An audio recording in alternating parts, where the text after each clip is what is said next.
بشيرا ونذيرا وداعيا إلى الله بإذنه وسراجا منيرا أما بعد فأعوذ بالله من الشيطان الرجيم بسم الله الرحمن الرحيم إن الله عنده علم الساعة وينزل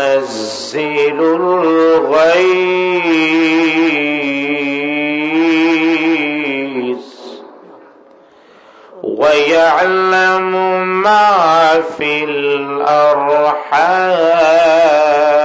الأرحام وما تدري نفس ماذا تكسب غدا وما تدري نفس بأي أرض تموت إن الله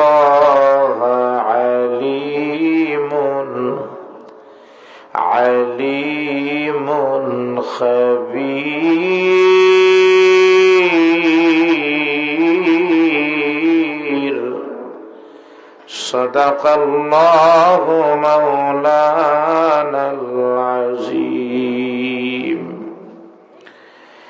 সবাই মহব্বতে দুরূদ শরীফ পাঠ করি সাল্লাল্লাহু আলা سيدنا ومولانا محمد وعلى آله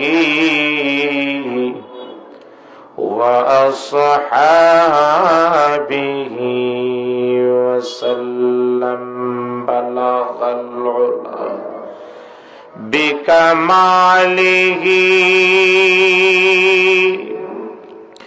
كشف الدجى بجماله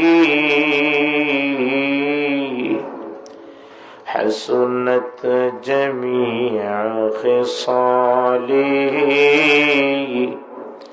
صلوا عليه وآله وشق له من اسمه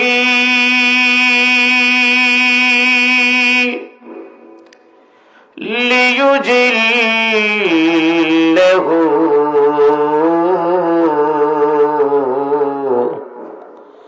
فذو العرش محمود وهذا محمد بلغ العلا بكماله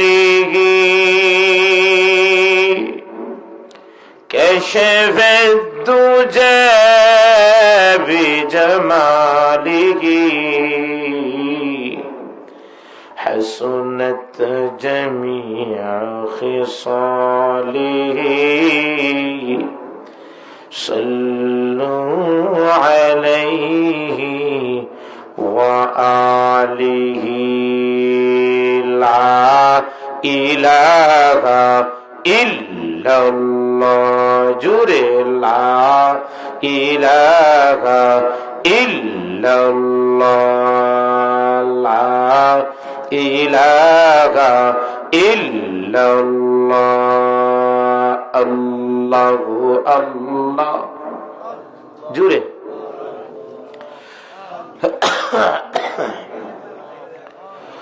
আল্লাহু আল্লাহ আল্লাহু আল্লাহ আল্লাহু আল্লাহ আল্লাহু আল্লাহ আল্লাহু আল্লাহ আল্লাহু আল্লাহ আল্লাহু আল্লাহ আল্লাহু আল্লাহ আল্লাহু আল্লাহ।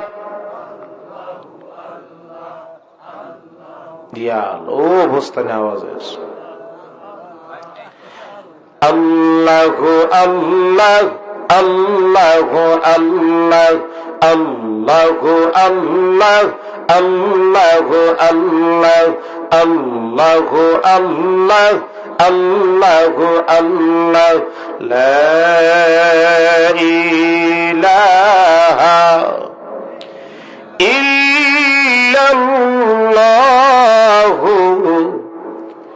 মুহাম্মাদুর রাসূলুল্লাহ।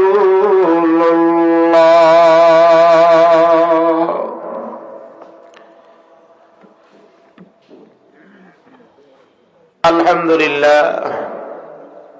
হযরত ফাতেমাতুজ জাহরা রাদিয়াল্লাহু তাআলা আনহা মাদ্রাসা সতুল ঈদগাহ খানাইঘাট কর্তৃক আয়োজিত আজকের এই মুবারক মাহফিলের সম্মানিত সভাপতি সাহেব দামাত বারাকাতুহুম, উপস্থিত জাতির কর্ণধার উলামায়ে কেরাম, সামনে উপবিষ্ট আমার অত্যন্ত শ্রদ্ধেয় মুরব্বিয়ান, যুবক এবং মাইকের আওয়াজ শ্রবণরত আমার পর্দানিসীন অত্যন্ত শ্রদ্ধেয় মা ও বোনেরা, সর্বপ্রথম সেই মহান আল্লাহর শুকরিয়া আদায় করি যে আল্লাহ রাব্বুল আলামিন আমাকে আপনাকে শীতের এই কনকনে খোলা আকাশের নিচে জমিনের উপরে একমাত্র কোরআনের মহব্বতে উলামায়ে কেরামের জবান থেকে আলোচনা শোনার নিমিত্তে এখানে বসার তৌফিক যেই আল্লাহ দিয়েছেন, সেই আল্লাহর শুকরিয়া অন্তরের অন্তঃস্থল থেকে জবান দ্বারা উচ্চ আওয়াজে কালিমাতুশ শুকর আদায় করে সবাই বলি আলহামদুলিল্লাহ। আপনাদের এই সামিয়ানা এটা প্রমাণ করে আপনাদের এলাকার মানুষ সবাই এখনো আসেন নাই, আনো রয়ে গেছেন, ঠিক না? আপনারা যারা আসছেন খালি তারাই শুনবেন না, যারা আসে নাই তারা আসতো, যারা রয়েছে তারা আসা দরকার আছে না নাই? অকারণে যারা এখনো বাড়ি ঘরে আছেন, রাস্তাঘাটে আছেন, দোকানও আছেন, আমার অনুরোধ থাকবে আপনাদের প্রতি, ইনশাআল্লাহ আপনারা অবশ্যই প্যান্ডেলের মাহফিলে চলে আসবেন, সবাই বলে আমিন। মুহতারাম হাজিরিন, আমি কোনো ভূমিকায় যাব না, আমি পবিত্র কোরআনের সূরা লুকমানের শেষ একখানা আয়াত আপনাদের সামনে তেলাওয়াত করেছি। ওই আয়াতে আল্লাহ এমন পাঁচটা বিষয় আল্লাহ আলোচনা করেছেন যে পাঁচটা বিষয় সম্পর্কে একমাত্র আল্লাহই জানেন, পৃথিবীর আর অন্য কাউকে এর জ্ঞান দেওয়া হয় নাই, এমনকি কোন নবী রাসূলও জানেন না। এমন কিছু বিষয় আছে না নাই? আমার কথা বুঝে থাকলে আপনারা মাঝে মাঝে হ্যাঁ বলবেন, না বলবেন, তাহলে বোঝা যাবে যে আপনারা আমার সাথে আছেন। বিজ্ঞান, তথ্য প্রযুক্তি, শিক্ষা যতই ঊর্ধ্বে উন্নতি হোক না কেন, কিন্তু যেইগুলা বিষয়ের ব্যাপারে আল্লাহ বলেছেন আমি জানি, এই বিষয়ে তাম পৃথিবীর বিজ্ঞানরা একত্রিত হইয়া গবেষণা করলে এই বিষয়ে কোনো জানা কিঞ্চিত পরিমাণ জানা সম্ভব হবে? কে জানেন? আপনি বলবেন হুজুর অনেক কিছু বিজ্ঞানরা জানে, মোবাইলে হ্যালো বললে আমেরিকায় হ্যালো শোনা যায় সরাসরি। কাতার বিশ্বকাপ খেলা হয় বাংলাদেশের বিছনা বসিয়া লেফের তোলে রাত্রে 3টায় সরাসরি খেলা দেখি। এই মুহূর্তে হেলো বললে আমেরিকায় হেলো শোনা যাবে না? বিজ্ঞান তো অনেক ঊর্ধ্বে। মানুষের কথা, এই যে আমি কথা বললাম, এই কথাটা মুহূর্তের ভিতরে তাম পৃথিবীর মধ্যে বিস্তার লাভ করে। আপনারা মনে মনে হইবে এই কথা তো বিশ্বাস হওয়ার কথা না। আমি যদি আমার এই কথাটা তাম পৃথিবীর বিস্তার লাভ করে, কিন্তু আমার এই কথাটা রিসিভ করার কোনো মাধ্যম নাই বিদায় আপনারা সারা মাইকের আওয়াজ যতদূর সারা অন্য কেউ কথাটা শুনে না। আর এখন যদি আমি একটা নাম্বার, আমেরিকার একটা নাম্বার তুলে যদি আমি বলি হ্যালো, সাথে সাথে কথাটা আমেরিকা যাবে না? তো মানুষের আওয়াজটা মুহূর্তে তাম পৃথিবীর বিস্তার লাভ করে, কিন্তু এই কথাটারে কন্ট্রোল দেওয়ার কোন সিস্টেম নাই। বিজ্ঞানিকরা নাম্বার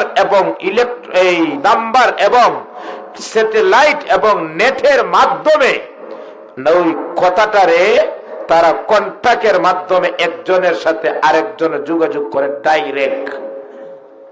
তাহলে বোঝা যায় মানুষের কথাটার সাথে সাথে এক জায়গায় থাকে না তাম পৃথিবীর বিস্তার লাভ করে। এখন বিজ্ঞান যত ঊর্ধ্বে হোক, বিজ্ঞান যত আরো উন্নতি হোক, যেগুলা বিষয়ে বলেছেন আল্লাহ আমি জানি, তাম পৃথিবী বিজ্ঞান একত্রিত হইয়াও সেই বিষয়ে কিঞ্চিত পরিমাণ জ্ঞান কোনদিন হবে না। ঠিক না? সূরা লুকমানের মধ্যে এমন কিছু জিনিস আল্লাহ আলোচনা করেছেন যেগুলা বিষয়ের ব্যাপারে একমাত্র আল্লাহ জানেন, পৃথিবীর আর কেউ জানেন না, আম্বিয়া কেরামও জানেন না। কোন সেই বিষয় যেগুলা নবীও জানেন না?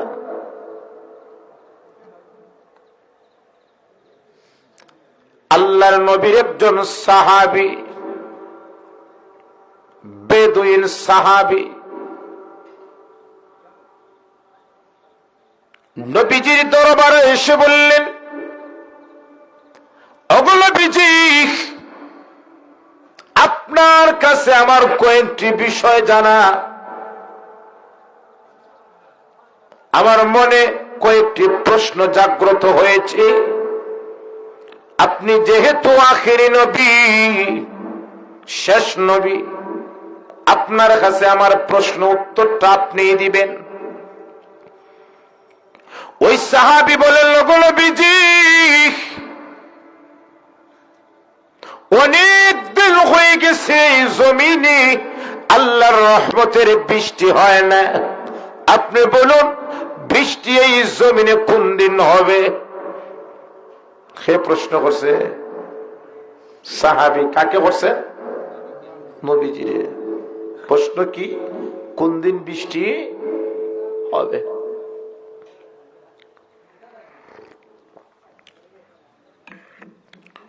ওই সাহাবী বলেন, ওগো নবীজি, আমার বিবি গর্ভবতী, অন্তঃসত্ত্বা, আপনি বলুন আমার বিবির গর্বে ছেলে নামে, সুস্থ না বিকলাঙ্গ?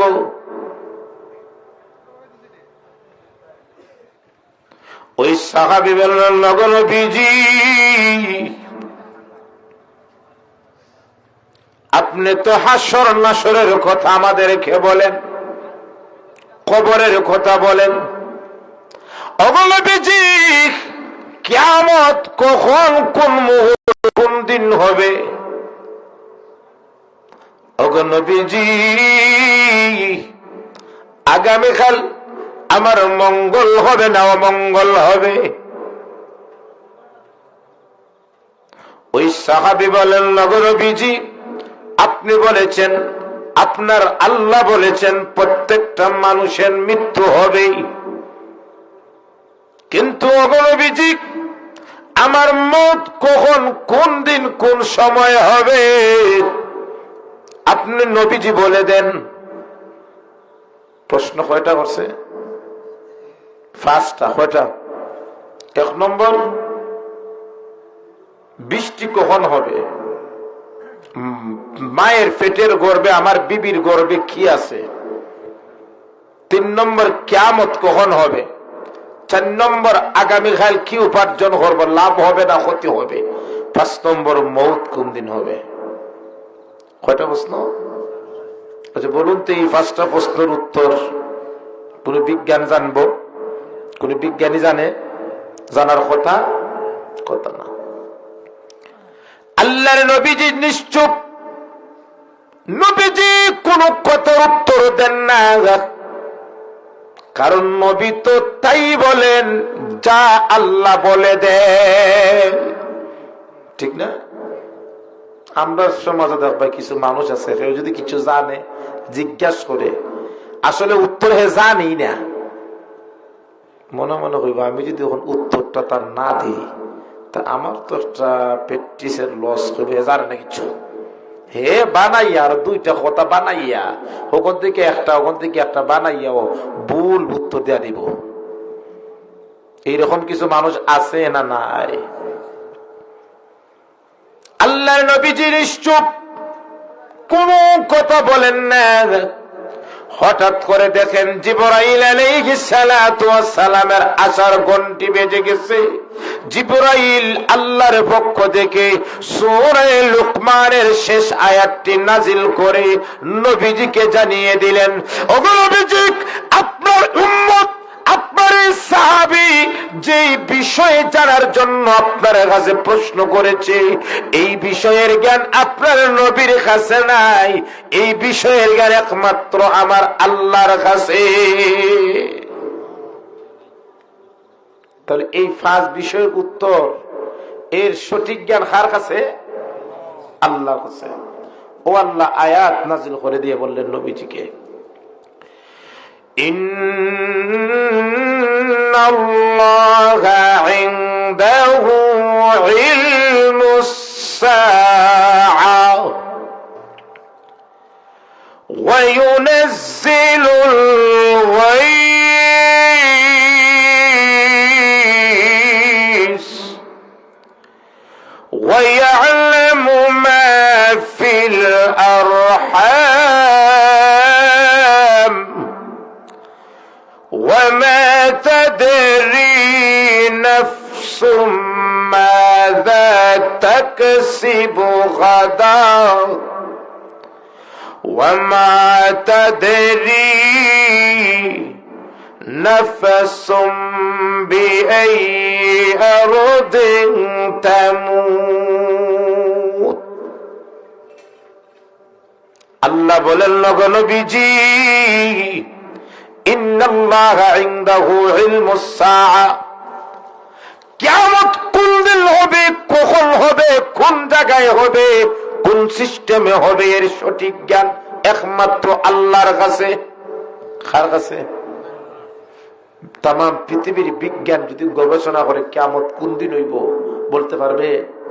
তো কিয়ামতের জ্ঞান আল্লাহ। ওয়া ইউনাজ্জিলুল গায়স,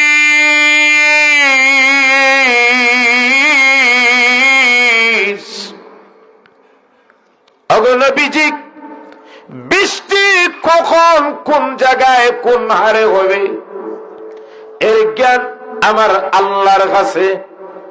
কার কাছে? বৃষ্টি। আপনারা বলবেন, হুজুর মাঝে মধ্যে রেডিও টেলিভিশনের খবর, আবহাওয়ার খবর শুনলে তো সাংবাদিকরা যখন খবর বলে তখন তো তারা বলে আগামীকাল বৃষ্টি, এইরকম আবহাওয়াবিদরা বলে না, দেখা যায় আগামীকাল বৃষ্টি হয়ে যায়। তা আপনি বলেন আল্লাহ ছাড়া কেউ জানে না, আর আমাদের আবহাওয়ার বিদরা তো জানে না।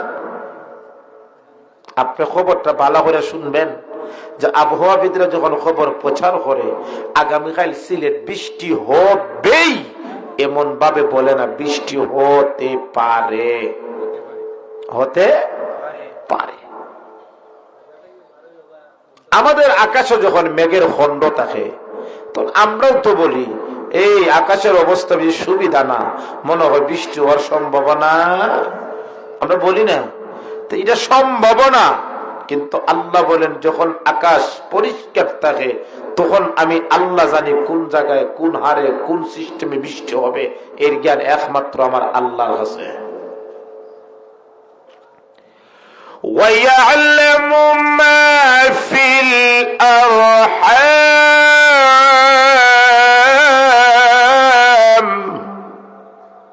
মায়ের পেটে কি আছে, ছেলে না মেয়ে, সুস্থ না বিকলাঙ্গ, সব ঠিক আছে না সমস্যা, এর সঠিক জ্ঞান কার কাছে? আপনারা আমার প্রশ্ন করতে পারেন, হুজুর এই কথাটা পুরাপুরি আপনার উপরে একমত না, কারণ আমরা দেশের কম্পিউটারে যখন গর্ভবতী নারীর পরীক্ষা করা হয় তখন কম্পিউটারে গর্ভবতী নারীর পরীক্ষা করিয়া ছেলে না মেয়ে পিতা রিপোর্ট দেয়, দেয় না দেয় না? জুড়ে বলুন না, দেয় না দেয় না? তা আপনি বলছেন মায়ের পেটে ছেলে না মেয়ে একমাত্র আল্লাহ জানেন, ওখানে আমাদের দেশের কম্পিউটারও জানে? প্রশ্ন জাগে না জাগে না? জাগে। আচ্ছা বলুন তো, কম্পিউটারে যখন কোন সময় জানে?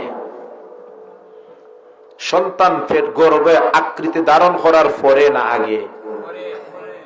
পরে না? সন্তান গর্ভে আকৃতি ধারণ করার পরে কম্পিউটারের কাছে গেলে জানে।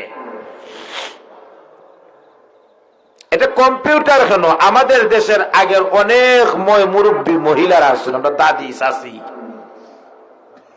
অনেক গর্ভবতী মহিলার হাঁটার লক্ষণ, ঘুমানির লক্ষণ, খাওয়ার লক্ষণ দেখে অনেক মহিলারা বলতেন, এই জরিনা তোর ঘরের ছেলে হইব, তোর লোকের বোঝা যায়, বাস্তবে দেখা যায় ছেলে।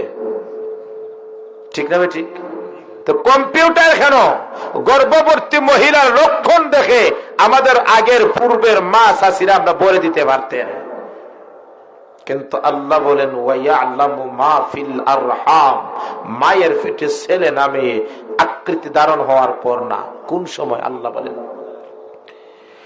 ইয়াখরুজু মিন বাইনিস সুলবি ওয়াত তারাইব,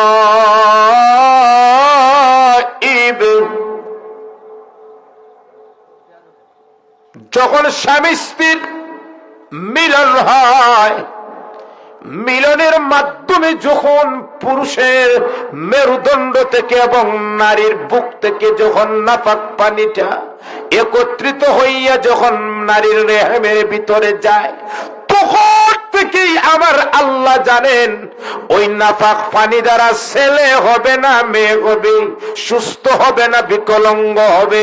তখনই আমার আল্লাহ জানেন, সেই মুহূর্তে পৃথিবী কোন কম্পিউটার কোন ডাক্তার বলতে পারে না। ঠিক না ঠিক? ওয়ামা তাদরি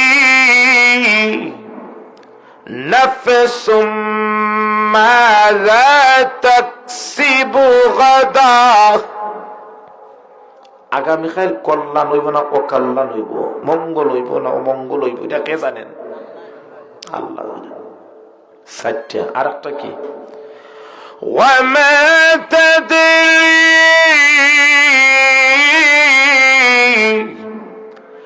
নাফসুম বিআইয়ি আরদিন তামুত।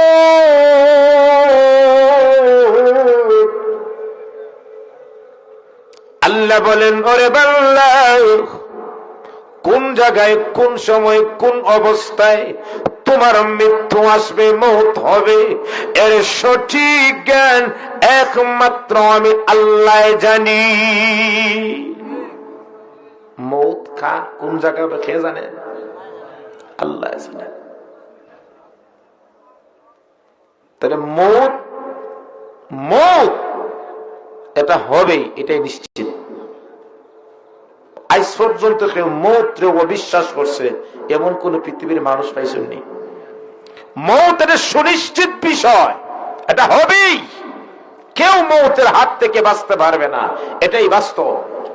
মুসলমান হোক, হিন্দু হোক, খ্রিস্টান হোক, বৌদ্ধ বৌদ্ধ হোক, ইয়াহুদি হোক, সব ধর্মের মতানৈক্য আছে, কিন্তু মৌতের ব্যাপারে সব ধর্ম একমত, মৌত হবেই।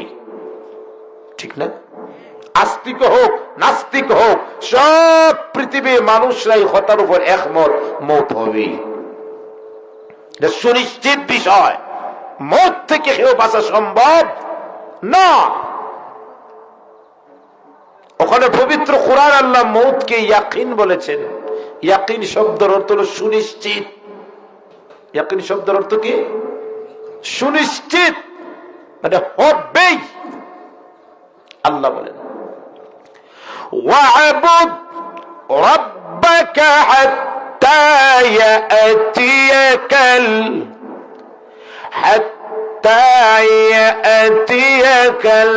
ইয়াকিন।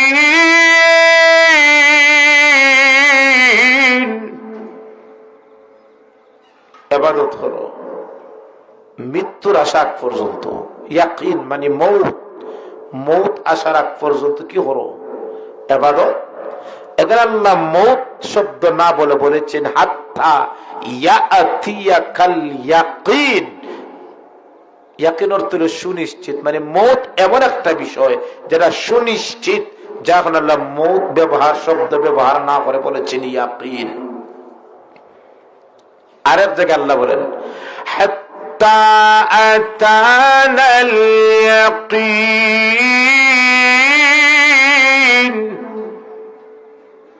মৌত না বলে বলেছেন ইয়াকিন। কেন?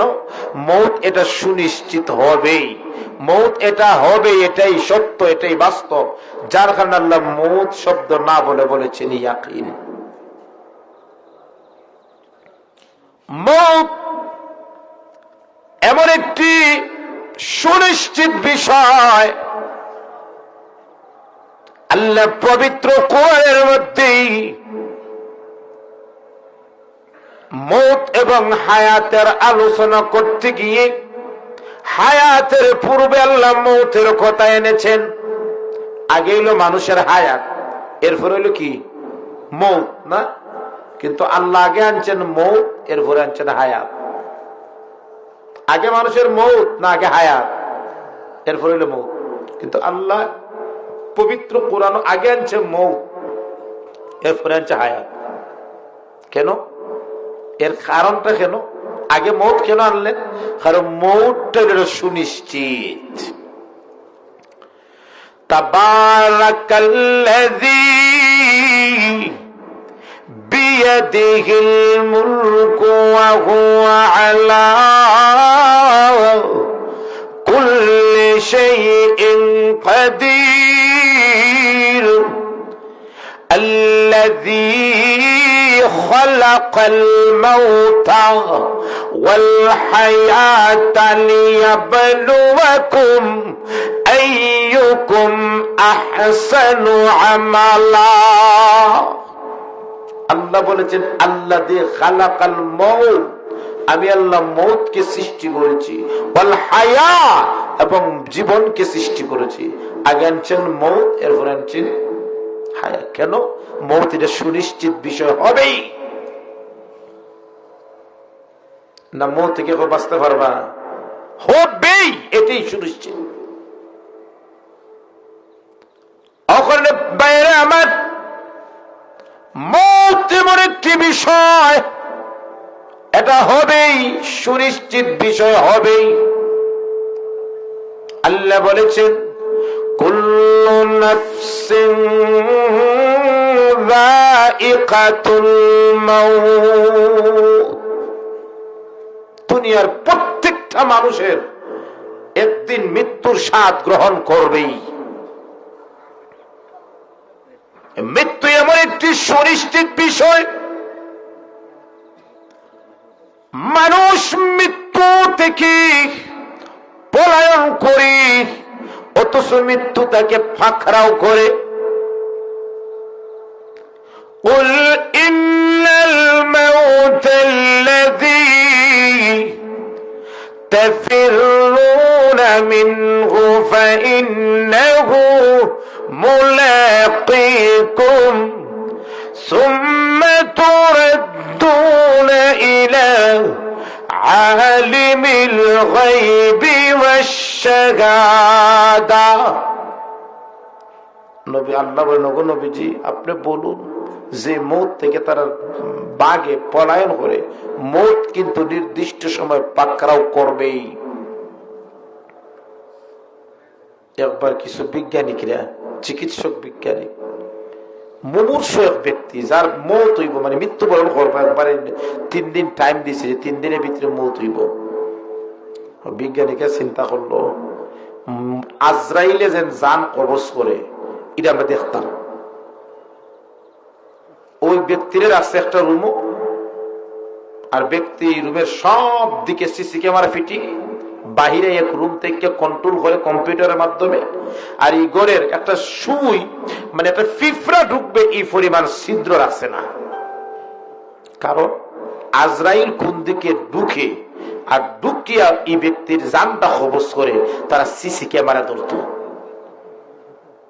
সুবহানাল্লাহ কইতা না নাউজুবিল্লাহ কইতা? আজরাইলে কি সিসি ক্যামেরা ধরা সম্ভব? তো ডাক্তাররা সিসি ক্যামেরা ধরে নিত, সাহস কম বড়। আরে বেটা তোর সাহস কম বড় না, আজরাইলে সিসি ক্যামেরা ধরে নিত। 3 দিন হয়ে গেছে, বিজ্ঞানীরা চিকিৎসকরা বলছেন 3 দিন পরে মারা যাইব। 3 দিন হয়ে গেছে, মরে না। ও দেখছো নি আজরাইলে বই পারিস, নাউজুবিল্লাহ, আজরাইলে বই ফালিছে। আজরাইলে বই ফালিছে, ওই যে আমরা সিসি ক্যামেরা ফিটিং করছি, বই ফালিছে। আচ্ছা বলুন তো, আজরাইলে বই পাইছে না তার হায়াত মৌত, যতদিন দুনিয়াত হায়াত ততদিন তো বাঁচবই, ঠিক না? লিকুল্লি উম্মাতিন আজাল ফাইযা জাআ আজালুহুম لا يستأخرون ساعة ولا يستقدمون।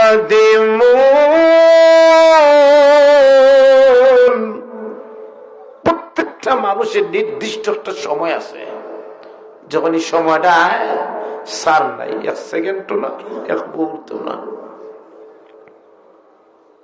ডাক্তাররা টাইম দিয়েছিল 3 দিন, 3 দিন দেয়, 4 দিন দেয়, 5 দিন দেয়, 1 সপ্তাহ দেয়। হঠাৎ করে দেখেন একদিন যে কামরায় রুগী খেয়ে আবদ্ধ করে রেখেছিল, এই কামরাটা খাসগুলা, প্রত্যেকটা জানালার আয়নাগুলা, খাসগুলা ব্যঙ্গে তছনছ হয়ে গেছে। যে কম্পিউটার সিসি ক্যামেরা দ্বারা নিয়ন্ত্রণ করেছিল, এই কম্পিউটার সিসি ক্যামেরা পর্যন্ত ধ্বংস হয়ে গেছে। সিসি ক্যামেরা আজরাইল ধরা পড়ছে, পারছে? পারছে। আইনামা তাকুনু ইউদরিকুমুল মাউত ওয়ালাউ কুনতুম ফি বুরুজিম মুশাইয়াদা।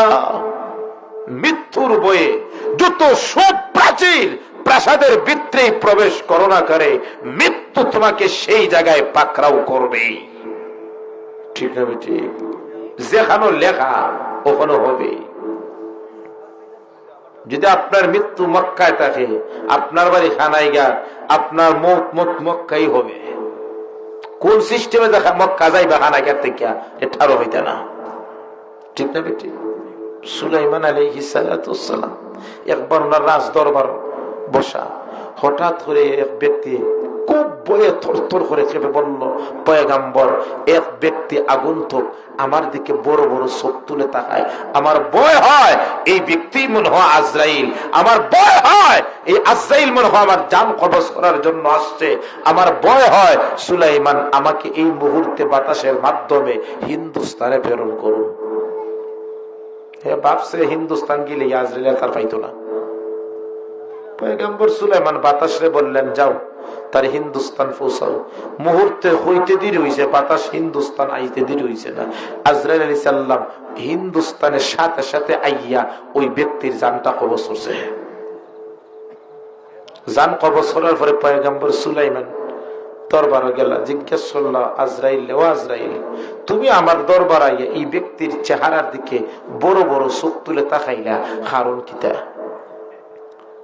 আল্লাহ আমাকে বলছে ওই ব্যক্তির জানটা হিন্দুস্তান কবজ করতাম এই মুহূর্তে, কিন্তু আমি আশ্চর্য হয়ে গেলাম আজরাইল, এই মুহূর্তে তো ব্যক্তি হিন্দুস্তান থাকার কথা, কিন্তু দেখা যায় এই ব্যক্তি আপনার দরবারও। আল্লাহ বলছেন আমার হিন্দুস্তান জান কবজ করতাম, আর ওই ব্যক্তি দেখা যায় আপনার দরবারে। আমি আশ্চর্য হইয়া বারবার তার দিকে তাকাই, আর মুহূর্তের মধ্যে আপনি বাতাসের মাধ্যমে তাকে হিন্দুস্তান পৌঁছাই দিলাইলা, আর আমি ওই সেই জায়গায় নির্ধারিত জায়গায় আমি তার জানটা কবজ করলাম। তার মৌত হিন্দুস্তান হবে, হিন্দুস্তান, ঠিক না? ঠিক হবেই। ওখানে মৌত নিশ্চিত, এর মধ্যে কোন সন্দেহ আছে? আমরা কেউ জানিনি মৌতের ব্যাপারে। একবার মুসা আলাইহিস সালাম আছে, আজরাইল আলাইহিস সালাম আইলা, পয়গম্বর মুসা রে তোমার জান কবজ করতাম। মুসা আলাইহিস সালাম গরম না নরম? গরম আসলা। হ্যাঁ, ওই রকম জান কবজ করতে, তাই থাপ্পড় মারছেন আজরাইলে। খারে আজরাইল যখন আসলাম আমি তাইনের উইকেট নিতাম, তাইন দিকে আমার উইকেট নিলে গিয়া আসলাম, তাইন দিয়ে জান কবজ করা, তাইন দিকে আবার জান কবজ করা। পয়গম্বর আজরাইল সালাম কই আল্লাহ, আমি গেছিলাম মুসা আলাইহিস সালামের জান কবজ করার, তাই তো আমার জান কবজ করিল আরম্ভ করলিস। অনুমতি